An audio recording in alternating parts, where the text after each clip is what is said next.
My parents sided with my lying sister, who blamed me for her crime and cut me off completely. Now, 6 years later, they're furious I didn't invite them to my wedding. I'm 26, male. Growing up, I thought my family was pretty ordinary. My father worked at a local manufacturing plant, my mother ran a small catering service, and I spent most weekends either playing video games or helping around the house. My younger sister, just a year behind me, and I were once inseparable. But 6 years ago, everything changed when she pinned her own crime on me. It started with some thefts happening at a friend's house party. Electronics went missing, phones, a tablet, a couple of pricey gadgets. The next morning, my sister confronted me in front of our father and mother, screaming that she saw me sneaking out of a room with some of these items. I tried to defend myself, insisting I had nothing to do with it. But my sister teared up dramatically, telling them she caught me red-handed. My parents believed her. After all, she was the baby girl, the one who supposedly never lied. I, on the other hand, found myself painted as a common thief. It didn't matter that I had an alibi from a couple of friends.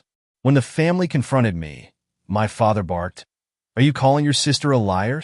My mother looked at me with utter disappointment. It was surreal. They demanded that I return the stolen items, which of course I didn't have, so I ended up with no way to prove my innocence. The argument spiraled out of control.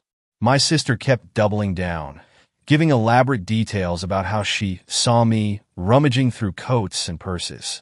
By the end of the night, I was essentially disowned unless I confessed.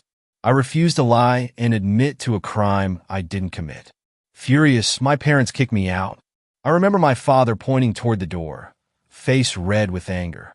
"Pack your things and go. If you can't own up, you're no son of mine." My sister stood by, arms folded, watching the scene unfold without a hint of remorse. Over the next few months, I couch-surfed at different friends' places. The story spread through town, with half the people whispering about me being a thief. My father and mother told relatives they had no choice but to cut me off for the sake of family integrity. Meanwhile, the real culprit, my sister, walked away scot-free, basking in the sympathy of neighbors who pitied her for having a criminal brother. She never once confessed or tried to set the record straight. Eventually, I saved enough money working odd jobs to rent a tiny studio apartment a few towns over. It wasn't glamorous, but it was my space, free from accusations and drama. Slowly, I rebuilt my life. I got a stable job, made new friends who didn't look at me like I was a criminal. I didn't hear much from my parents. Now and then, I'd get a text from an aunt or uncle urging me to apologize and come home, but I refused. I wasn't going to grovel for something I never did. That was 6 years ago. Since then, I've managed to carve out a decent life, found someone I love, and moved forward. But it turns out that ghost from the past wasn't quite done haunting me, because, as I recently discovered, my parents are furious they weren't invited to my wedding. The same parents who disowned me over my sister's lies now believe they deserve a front row seat at my happiest day. A few months ago, I announced my engagement to my fiancée, a warm and funny woman I'd met through a mutual friend. We decided to keep our wedding list small. Close friends, some supportive extended relatives, and people who'd stood by us. My parents and sister never crossed my mind as potential invitees. After all, I'd spent the last 6 years with zero support from them. Why would I invite the same people who cast me out? Word got around through social media when we posted our engagement photos. That's when I received a flurry of messages from relatives, some of whom I hadn't heard from since the accusations. A cousin wrote me, "Your father says he's disappointed you haven't invited him. He wants to reconcile." Another message from an uncle said, "You should at least let them come. They're family." I felt my jaw tighten as I read these. Where was this rush to reconcile when I was homeless, labeled a thief? Where was the concern when I needed help to prove my innocence? Now that I'd built a life and was celebrating a milestone, they acted offended for not being in the loop. Still, part of me felt a sting of guilt. Could it be that I was being too harsh? My fiancé, ever the calm voice of reason, suggested, if they truly want to make amends, they'd start with an apology.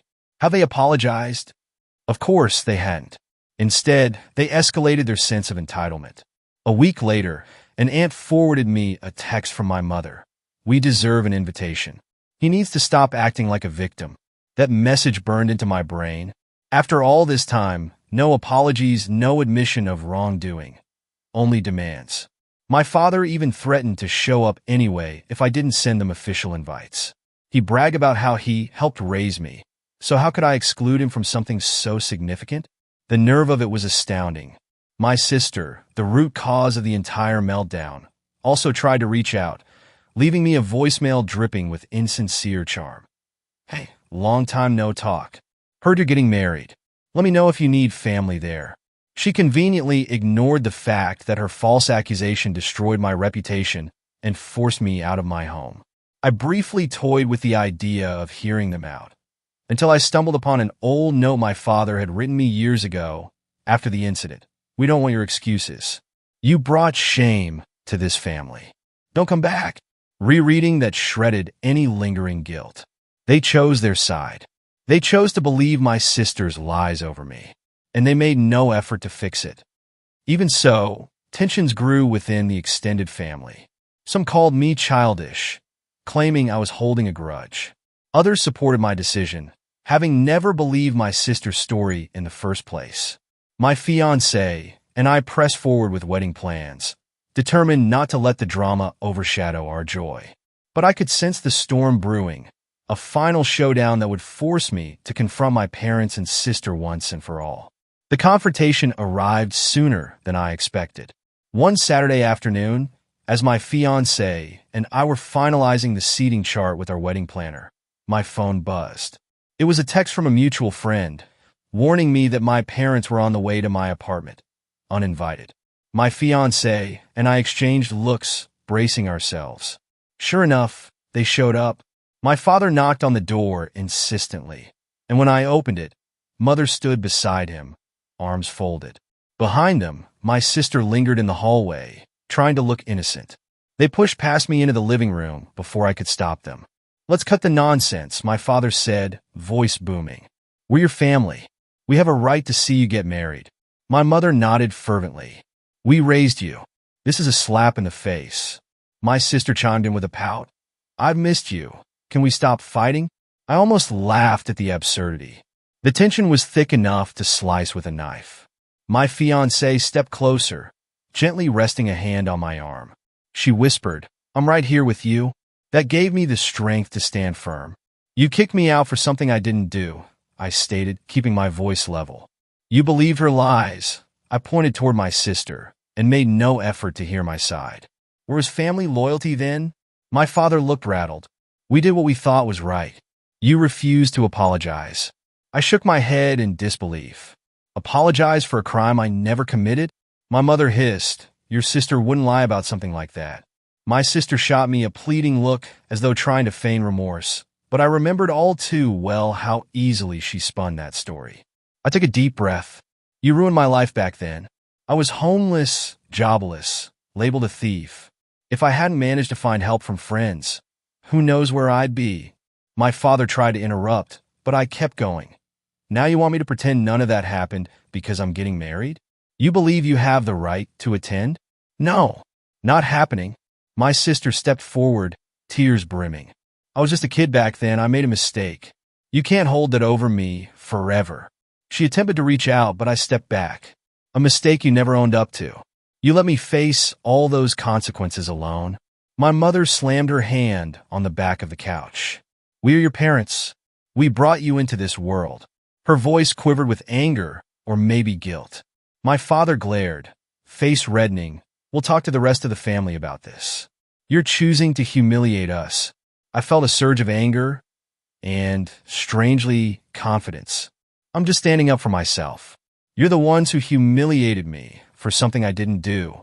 Then I added the final blow. If you try to crash the wedding, we'll have security remove you. That's not a threat. It's a promise.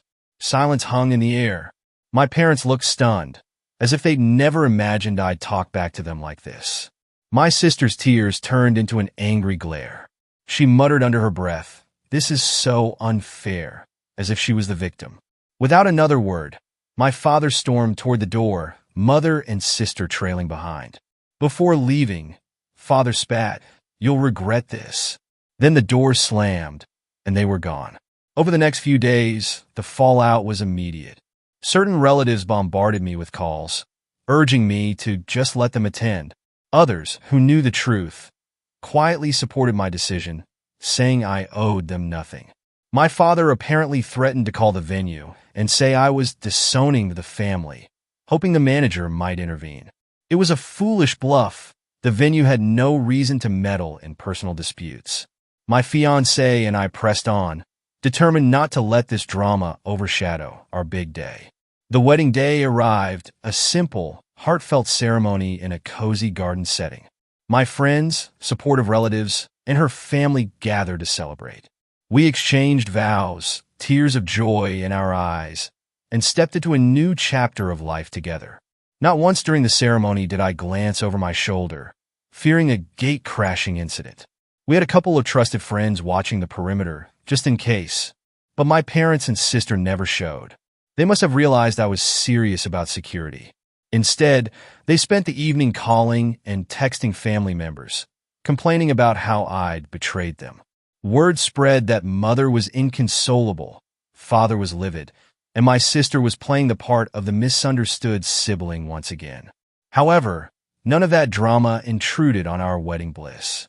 When the reception ended, my wife and I left for our honeymoon, a sense of peace washing over us. For once, I felt free, no guilt, no second-guessing. I'd stood my ground, refused to let my parents' entitlement overshadow the truth, and I'd honored my own mental well-being. Now, a few weeks later, I hear from mutual contacts that my parents are still furious and humiliated. They rant to anyone who will listen about my disrespect, ignoring the 6 years they left me in the dust. My sister apparently still denies any wrongdoing, insisting it was all a misunderstanding. But as far as I'm concerned, they made their choices years ago.